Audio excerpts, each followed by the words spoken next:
sehari nggak sekali coba. Oh iya. Ya toh, kita bisa 5 kali loh bayar Bisa 5 parkir. kali. Ya, toh, ini pindah ke sini, pindah ke sini.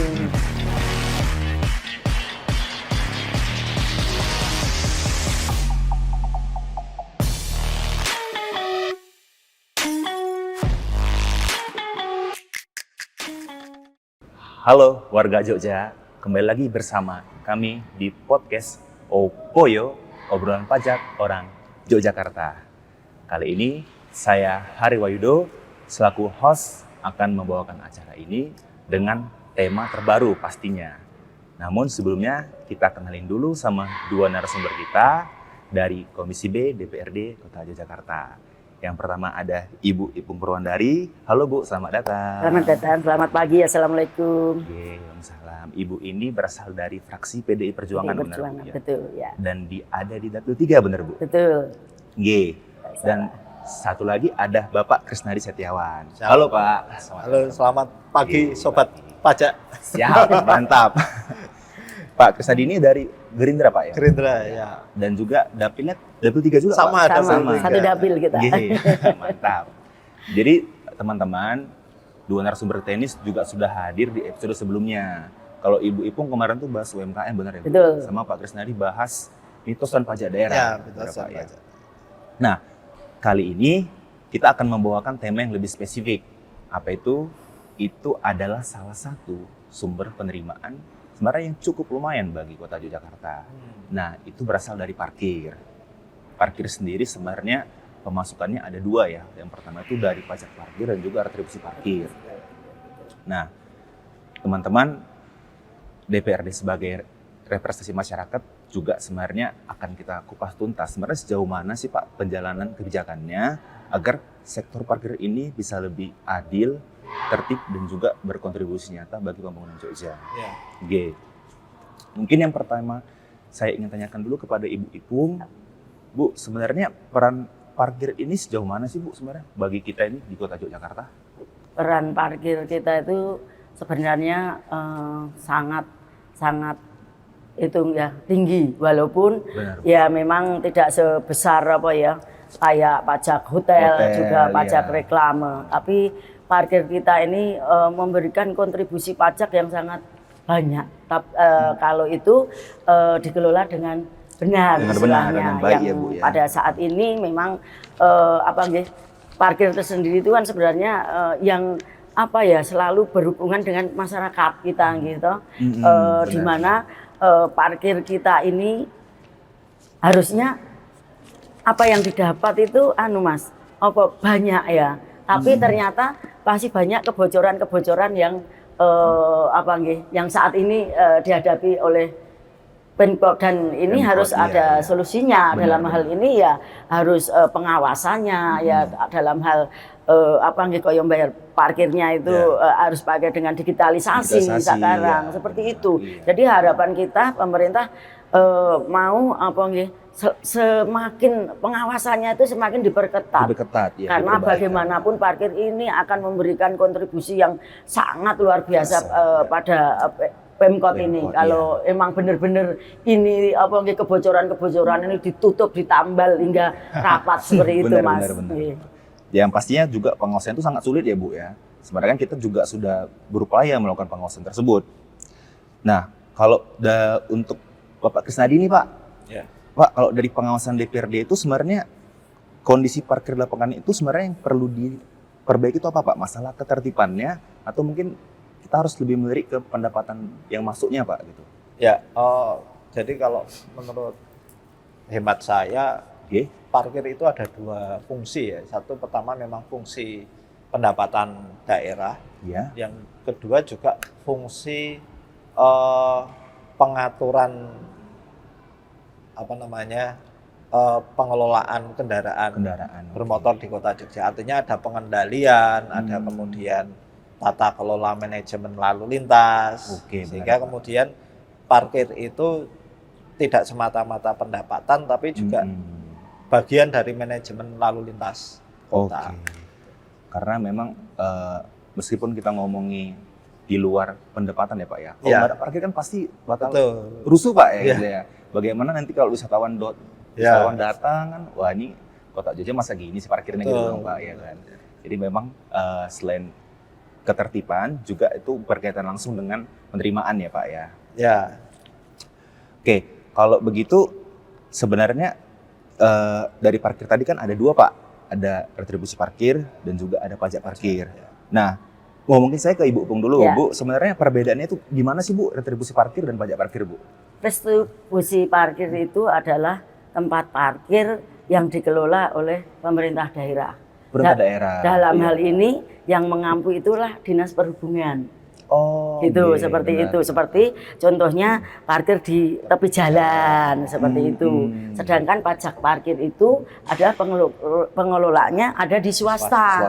Seperti mall yang besar-besar itu, hotel-hotel yang besar-besar, mungkin tempat wisata yang besar-besar. Dan itu diparkiri tapi harus lapor ke Pemkot gitu, ya, dalam arti ada pembagian pajak itu itu BPKAD. Harus lapor ke BPKAD dan nanti BPKAD yang akan mengaudit itu dan akan meminta dari pengusaha-pengusaha tersebut Mas. Jadi ada pembagian lah dalam arti seperti itu. Oke, berarti kalau dari Ibu bilang tadi kan kalau retribusi parkir itu dikelola sama pemerintah daerah, ya. Tapi apakah itu hanya di tepi jalan? Pasti enggak Bu?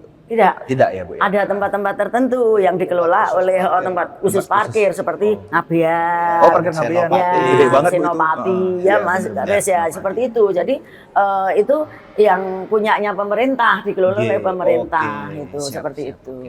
Ya, jadi buat warga Jogja itu bisa pahami ya, sebenarnya bedanya itu yang dikelola pemerintah sama swasta doang itu dari retribusi dan parkirnya. Nah, terus saya ingin nanya ke Bapak Krisnadi nih, Pak, kalau dari DPRD sendiri, potensi parkir yang dikelola swasta itu sudah maksimal belum Pak kira-kira? Kalau yang dikelola swasta tentu kita berbicara kaitannya dengan pajak parkir ya, pajak parkir yang tadi disampaikan Bu Ipung kan memang pajak parkir itu dipungut dari tempat-tempat usaha swasta yang mempunyai tempat parkir sebagai penunjang bisnisnya, misalnya hotel, restoran, stasiun, kemudian mall, kantor-kantor yang istilahnya punya lahan parkir yang itu menarik kutipan dari pengunjung itu harus bayar pajak, sehingga penyelenggaraan perparkiran oleh masyarakat di lahan milik mereka sendiri itu kan yang kemudian dikenai pajak. Otomatis sebenarnya potensinya sangat besar. Sangat besar berarti Pak. Karena kita lihat yang namanya toko oleh-oleh itu kan sekarang mereka buka lahan parkir yang luas. Resto ya sekarang kalau tidak punya tempat parkir ya mereka usahanya juga kurang berkembang. Tentunya ini yang harus menjadi kesadaran kita bersama. Satu, semua tempat usaha itu wajib punya tempat parkir. Jangan sampai kemudian tempat usaha atau swasta nggak punya parkirnya kemudian menggunakan badan jalan, padahal badan jalan itu tidak memungkinkan untuk parkir tepi jalan misalnya. Ini kan yang namanya parkir tepi jalan itu kan ada ketentuannya mana yang bisa dan mana yang tidak. Karena kalau semua diparkir di tepi jalan jadinya kan macet tadi saya bilang manajemen. Nah, ini yang harus kita optimalkan baik mulai dari pembangunan PBG, izin PBG-nya itu ya harus menyebutkan kalau mau bikin tempat usaha ya sekian persen lahannya itu harus digunakan untuk parkir. Nah, begitu ada pernyataan dia punya lahan parkir, ya otomatis kan akan muncul perhitungan pajaknya, parkirnya. Ini yang menurut saya harus terus kita kejar. Bahkan kalau perlu ya prosesnya digitalisasi. Siap. Artinya kan kalau setiap usaha hotel atau apa itu kan tamunya berapa, bawa mobil atau tidak, itu kan kelihatan ya. Begitu juga stasiun itu kan stasiun Tugu, stasiun itu luar biasa Lempuyangan itu kan besar sekali. Nah, memang kita perlu proaktif memberi sosialisasi dan pemahaman ke masyarakat bahwa meskipun mereka memarkir atau membuka usaha parkir, misalnya di sirip-sirip Malioboro itu banyak parkir di lahan pribadi, itu tetap ada kewajiban untuk membayar pajaknya. Tidak kemudian karena di lahan sendiri terus tidak ada kewajiban. Nah, kalau tadi kan sudah disampaikan Bu Ipung, kalau itu di lahan pemerintah itu retribusi, wilayahnya Dinas Perhubungan. Nah, kalau kita buka lahan parkir di rumah kita sendiri, kantong parkir swasta itu ini masuk pajak yang jadi kewenangannya BPKD. Ini potensinya masih sangat besar. Kota Jogja, kota wisata, kunjungan wisatawan dengan kendaraan pribadinya tinggi. Nah, ini yang harus kita sisir. Iya. Jadi dari data kita pun juga sebenarnya pengelola parkir swasta itu masih belum banyak terdaftar, Pak. Belum banyak. Jadi memang kalau kita ngomong potensi besar berarti besar, Pak. Karena juga secara tarif kan beda, Mas. Kalau parkir wisata kan bisa dimaksimalkan. Iya. Ada ketentuannya yang lebih besar dari parkir di TJU.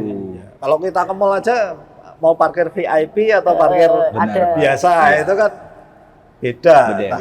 Ya. Kalau saya dulu pernah Pak, itu di Galleria Mall kan ada VIP-nya Pak. Itu 25.000 Pak. Mahal banget Pak. Sekarang udah naik mungkin naik mungkin ya.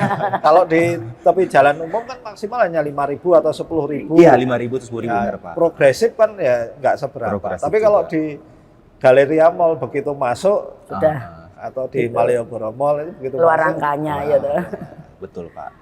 Ya mungkin kita perlu belajar juga dari swasta, begitu masuk langsung keluar angkanya. Iya benar sih Pak, benar banget Pak. Cuma saya juga ada cerita lucu Pak. Kalau dari orang saya kenal teman-teman, sebenarnya mereka tuh kebanyakan parkirnya itu bukan di tempat yang dituju. Contoh dia mau ke restoran ini, parkirnya malah di hotel, malah di mall. Jadi ya memang sebenarnya tadi Bapak bilang tadi karena mereka nggak punya lahan parkir Pak. Nah, jadi kita itu sebenarnya sangat menyayangkan ya, maksudnya kenapa harusnya setiap usaha itu tidak ada tempat parkirnya. Justru malah memang kita harus dari awal tuh harus menetapkan sebagian personalnya digunakan buat parkir. Benar seperti itu Pak ya. Terus juga untuk pengelolaan swasta memang kalau dari data kita memang melihatnya lebih banyak digitalisasi ya Pak ya. Jadi memang pengawasannya juga lebih mudah. Cuman kita tetap pelan-pelan aja gitu, mengikuti perkembangan Pak. Selanjutnya mungkin kita ada dapat isu nggak tahu ya Pak, ini kan warga Jogja kan banyak yang bilang terkait kalau misalnya kita parkir tapi kersnya nggak diberikan. Nah itu kira-kira apakah kita bisa lari? Maksudnya kan kita harusnya nggak punya kewajiban bayar parkir Pak, gitu maksudnya Pak. Nah mungkin ke Ibu Pupung dulu, Ibu Pupung dulu.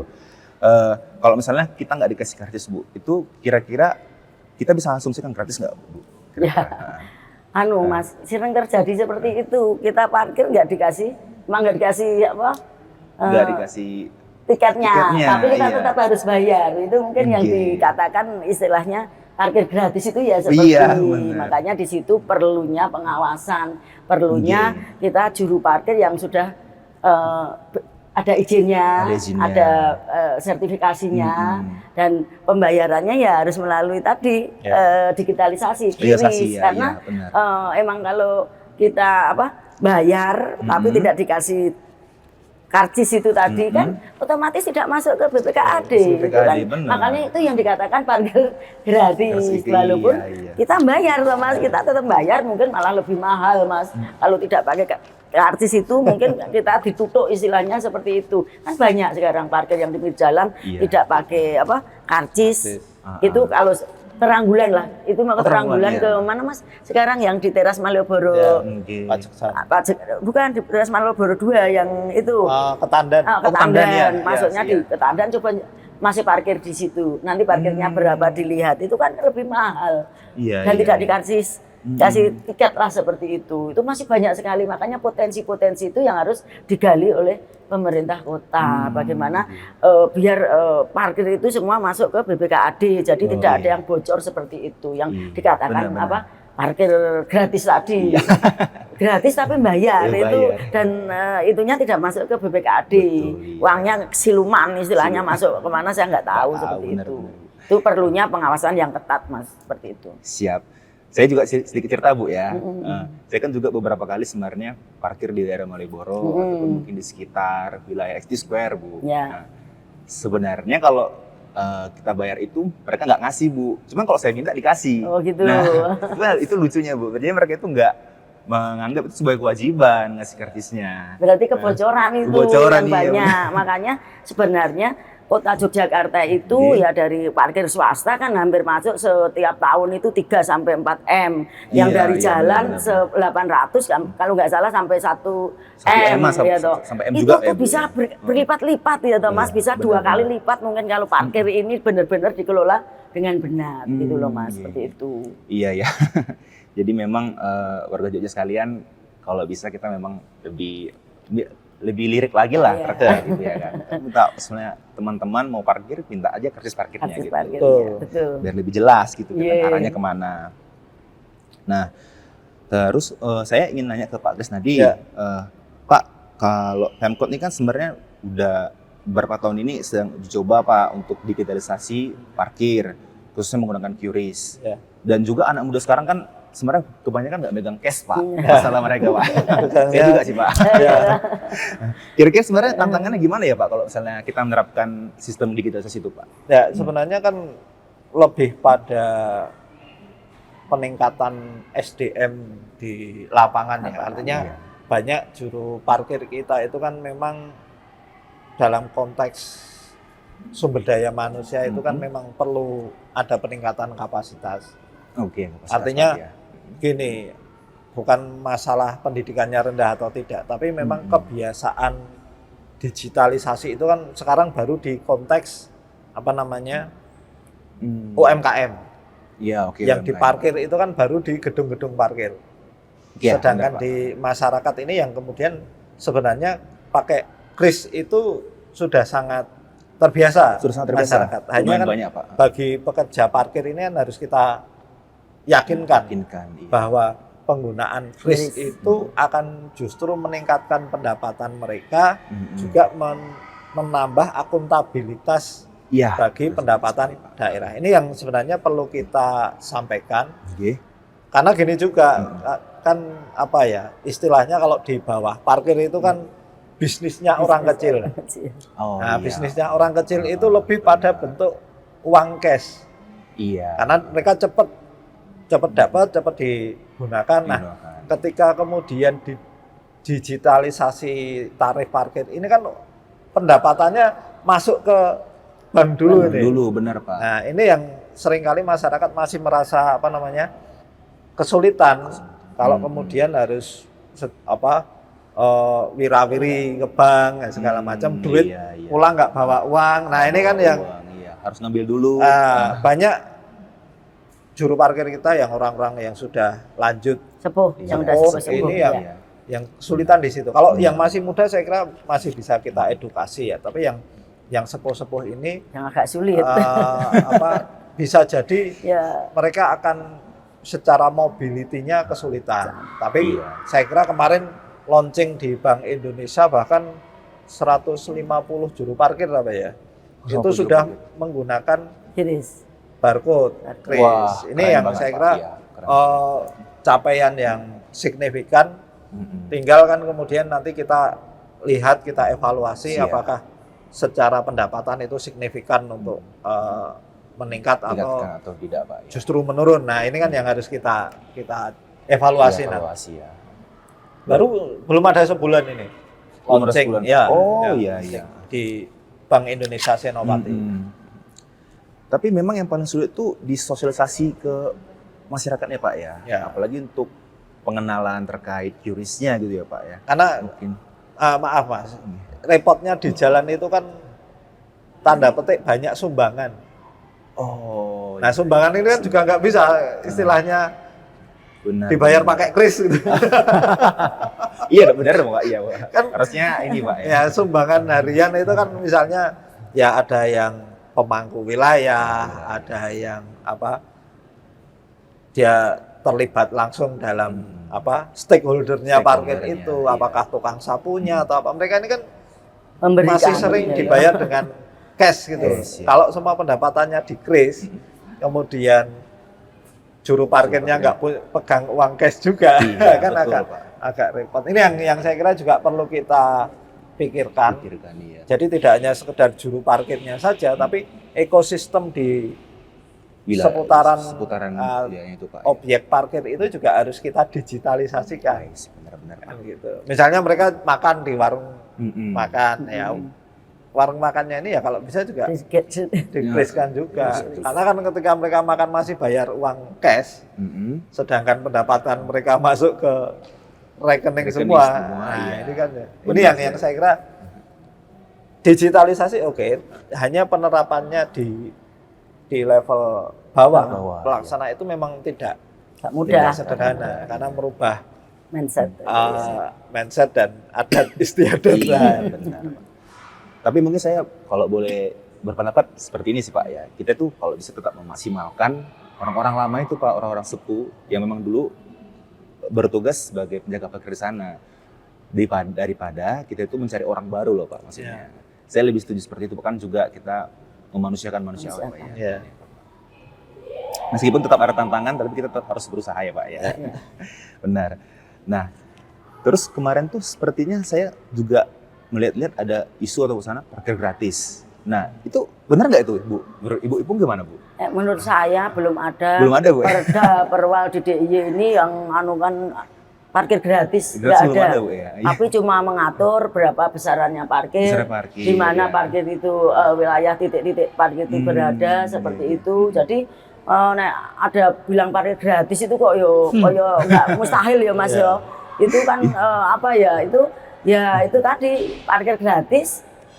Ya siluman tadi ya.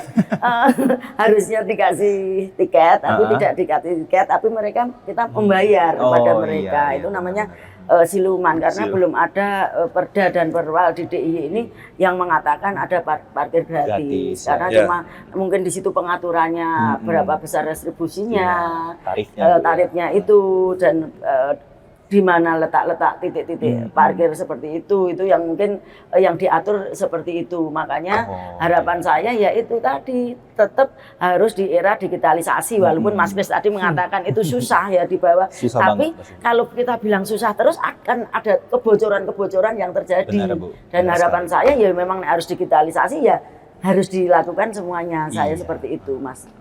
Kalau menurut saya. Jadi memang bagaimana ya Bu ya? Karena kita tuh nggak bisa terlepas dari parkir ya. Iya, nggak bisa terlepas. Itu kan Mas, yang berhubungan dengan kita sehari-hari itu parkir. Iya, benar. Masih mau jajan ini mesti parkir, mau beli apa ini di sini parkir, mau ke apalah parkir semua ini. Sebenarnya ini loh, ini apa tuh dari parkir itu besar sekali nanti sumbangan ke itu kalau ini ditata dengan benar. Kalau kebocoran-kebocorannya bisa ditutup, ditambal seperti itu. Iya.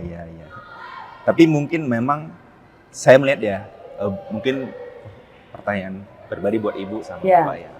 Karena kan warga sebenarnya bingung tarifnya berapa sih gitu. Karena kan mungkin mereka nggak melihat kan harus ada label untuk tarif parkirnya segini untuk motor, segini untuk mobil. Mungkin kira-kira kita bisa lebih menampilkan itu sih Bu, mungkin apalagi khususnya di tempat-tempat yang ramai ya, kayak Tugu atau mungkin di Malioboro seperti itu.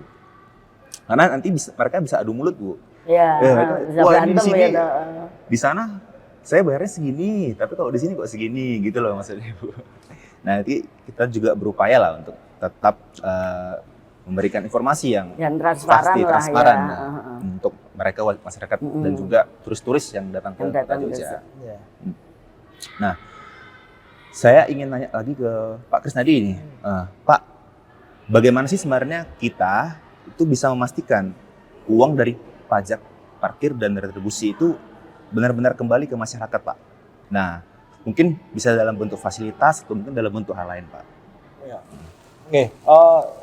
Kalau secara mekanisme sebenarnya di retribusi itu relatif lebih mungkin lebih transparan ya, karena kan metodenya kan mereka bayar bruto benar. Artinya teman-teman juru parkir itu kan membayar 100% dari target retribusinya dulu, baru kemudian kan ada perhitungan pengembalian sebagai jasa. Jasa mereka 60 40 atau 70 30 saya agak lupa. Tapi artinya sejak awal tahun pendapatan parkir itu sudah kelihatan.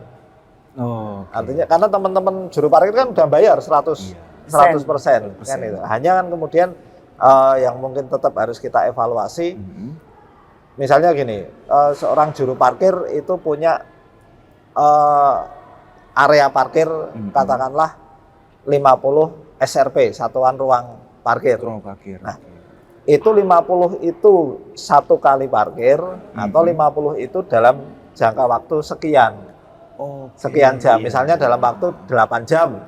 8 jam itu apakah hanya 50 motor misalnya, 50 kendaraan, atau dalam 8 jam itu bisa jadi 50 kali 2, 50 kali 3. Ini yang saya kira juga harus kita perhatikan terus-menerus sehingga pendapatan parkir itu benar-benar optimal.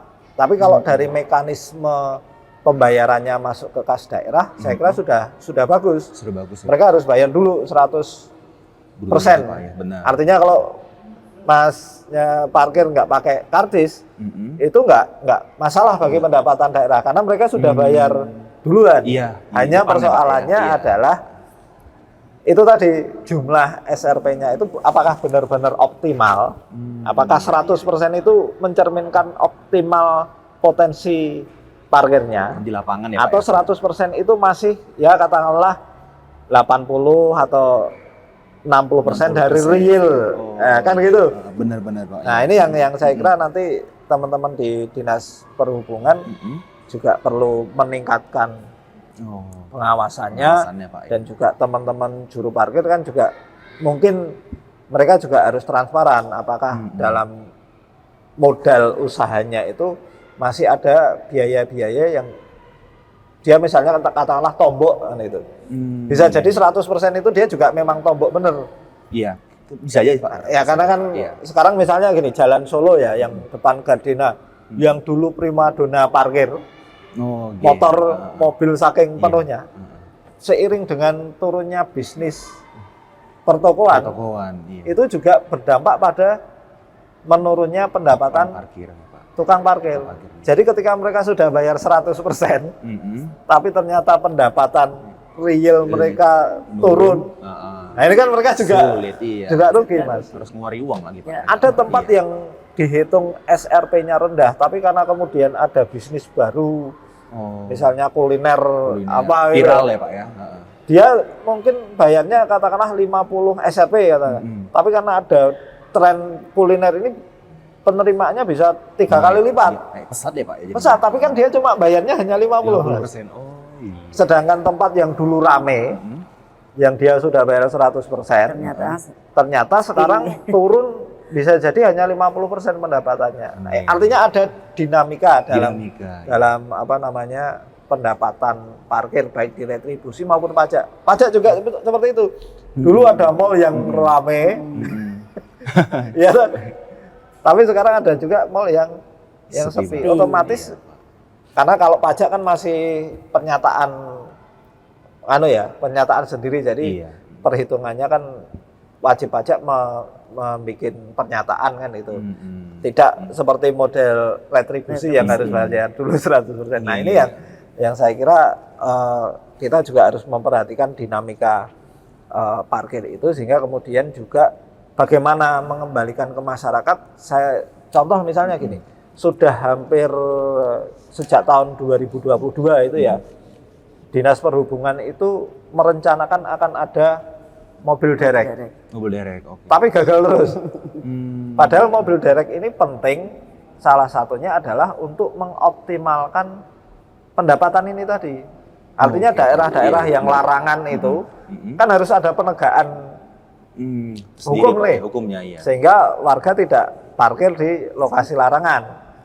Kemudian nanti warga akan parkir di lokasi yang sudah ditentukan. Baik itu parkir yang dikelola pemerintah, dishub, atau parkir swasta. Nah, dengan adanya alat penegakan atau ketertiban ini, saya kira ini bagian dari upaya kita, pemerintah kota dan DPRD untuk menunjukkan kepada masyarakat bahwa pendapatan dari parkir itu juga dalam rangka satu, kalau jalannya tertib, tidak ada parkir liar kan lancar. Kan gitu gitu. Ini kan masyarakat juga akan suka dengan parkir jalanan yang lancar, nggak macet karena parkir liar misalnya. Di sisi lain pendapatan kita akan naik. Karena parkir liar itu akan beralih ke parkir yang resmi. Nah, ini yang saya kira kita perlu dukungan banyak pihak sehingga bisa jadi misalnya pendapatan dari parkir di Dinas Perhubungan yaitu digunakan untuk meningkatkan kapasitas dan peralatan penegakan hukum untuk parkir-parkir liar itu, sehingga akan secara berkelanjutan juga menambah pendapatan. Kira-kira kalau bagaimana biar sampai ke masyarakat ya contohnya seperti itu, tapi memang ini belum berhasil ya. Belum optimal. Muka-muka nanti di 2026 bisa terlaksana gitu, Mas. Jadi kalau saya lihat berarti sulit ya Pak dinamikanya Pak ya. Jadi maksudnya kalau misalnya dia sudah tertib, lancar dan sesuai dengan kondisi lapangan, sebenarnya itu sangat bisa mempengaruhi untuk membuat lokasi atau kawasan jalan yang lebih baik lagi Pak ya. Iya. Dan juga mungkin penataan area publik itu kan jadi lebih bagus dan sebenarnya enak dilihat warga ya Pak. Ya. Itu kan juga menarik minat orang-orang. Nah, itu yang tadi saya sampaikan, parkir itu tidak hanya sekedar pendapatan, tapi juga manajemen tata kota kan gitu. Iya. Baik Bang, ternyata manfaat parkir terlihat sepele Pak ya. Cuman sebenarnya dampaknya sangat luar biasa Pak ya, benar ya. Nah, kalau untuk harapan, nah ini ke Ibu Ipung nih. Ya. Kalau kita bicara harapan Bu, kira-kira kita membayangkan sistem parkir Jogja itu di masa depan bagaimana Bu? Saya tuh sangat membayangkan sangat berharap dan menjadi angan-angan saya bahwa kota Jogja itu maksudnya parkir yang tertib parkir yang tertib. Terus dalam hal ini pemerintah memberi tempat parkir yang jelas. Kepada jadi masyarakat itu rasa orang kesulitan untuk mencari tempat parkir itu. Juga harga yang mungkin transparan. Iya. Saya ingin seperti itu, yang transparan. Setelah itu memakai pembayaran yang mudah, yang kayak digitalisasi tadi, kayak QRIS.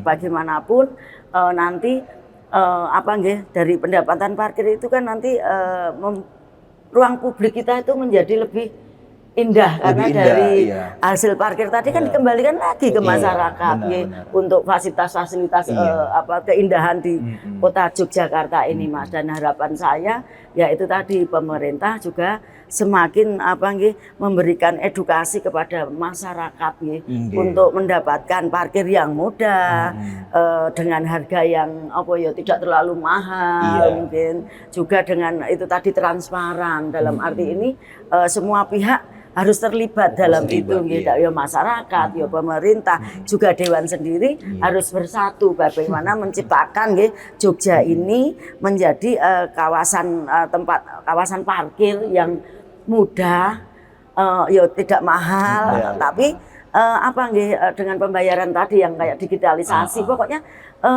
membuat masyarakat Jogja itu parkir bukan menjadi momok, bahwa parkir itu menjadi kewajiban dan hal yang positif gitu loh bagi masyarakat ya. Nah, bagaimanapun kan kembali lagi ke masyarakat seperti itu Mas, harapan saya di masa yang akan datang seperti itu. Iya, benar. Jadi sebenarnya kalau kita boleh ngomong, kita kan boleh berbangga dong. Kalau misalnya kita parkir kan kita bayar pajak. Ya, kita bayar pajak kepada itu pemerintah kan. Anggap aja sehari kita sekali Bu bayar parkir, kan sebulan 30 hari. Lumayan juga Bu. Sehari nggak sekali, coba. Iya toh, kita bisa 5 kali loh bayar parkir. Ya toh, ini pindah ke sini, ya toh. Kalau satu orang seperti itu kali berapa? Kali berapa orang? Pokoknya parkir itu nanti akan menyamai perhotelan Mas, kalau dikelola dengan dikelola dengan benar, betul, nggak sama reklame seperti itu. Tapi harus dikelola dengan benar seperti itu. Benar-benar. Nah, kalau Pak Krisnadi Pak, ini untuk menutup ya Pak ya. Kira-kira pesan Bapak ini buat warga Jogja, kira-kira gimana Pak agar mereka tuh bisa ikut membantu dalam menertibkan parkir Pak? Oke, harapan saya masyarakat ini mempunyai kesadaran ya bahwa parkir itu selain di satu sisi itu juga untuk mengatur manajemen lalu lintas, itu juga bagian dari pendapatan. Misalnya gini, ada swasta maupun badan maupun perorangan itu punya lahan yang luas. Nah ini seringkali asal aja dibikin parkir, asal-asalan yang itu kemudian tidak dilaporkan sehingga tidak menjadi objek pajak. Nah ini kan perlu kesadaran. Tapi kan kesadaran itu kan nggak bisa kita tunggu. Artinya ya pemerintah harus turun tangan, ya, harus turun lapangan.